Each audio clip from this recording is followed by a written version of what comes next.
আসসালামু আলাইকুম। আজকে আপনাদের দেখানোর চেষ্টা করব একটা আইসির বল মিস হয়ে গেলে কিভাবে ওই বলের উপর প্যাড তৈরি করবেন। এখন আমাদের কাছে একটা সেট আছে যেটা কিনা ইএমইউসির একটা প্যাড মিস। এই প্যাডটি আজকে আমরা পরে দেখাবো। যেখানে আমরা জাম্পার ওয়্যারটা সংযুক্ত করব, এখানে হালকা করে ISM5 ইউজ করে নিয়েছি। এখন আমরা হট গান এবং টুইজারের সাহায্যে এখানে ছোট করে একটা সোল্ডারিং করব। হট গান এবং টুইজারের সাহায্যে সোল্ডার করলে আপনার বোর্ডে ড্যামেজ হওয়ার সম্ভাবনা কম। এখন আমরা জাম্পার ওয়্যারটি সোল্ডারিং আয়রনের সাহায্যে সোল্ডার করে নিব।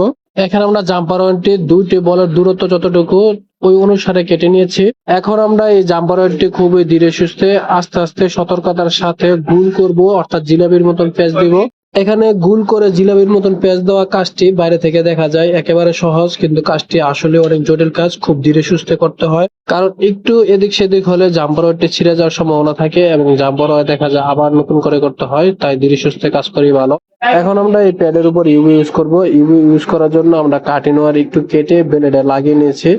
কাটিং ওয়্যার দিয়ে ইউভি ইউজ করলে ইউভি গুলো খুব পারফেক্টলি ব্যবহার করা যায়।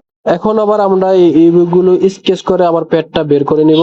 এই কাজটি করার জন্য আপনি অবশ্যই নতুন একটা ব্লেড ইউজ করবেন এবং খুব আলতো হাতে কাজ করবেন।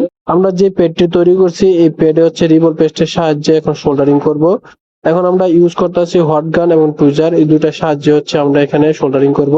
এখানে আবার আমরা ঠিক একইভাবে হট এয়ার গান এবং ডিশ হোল্ডার ইউজ করে এটা ডিশ হোল্ডার করব। এখন আপনারা দেখতে পাচ্ছেন আমাদের পেটটা কত জকজকে এবং ফকফকে হয়েছে। আশা করি আমাদের ছোট বিষয়টা আপনারা বুঝতে পেরেছেন। সবাইকে ধন্যবাদ। আসসালামু আলাইকুম।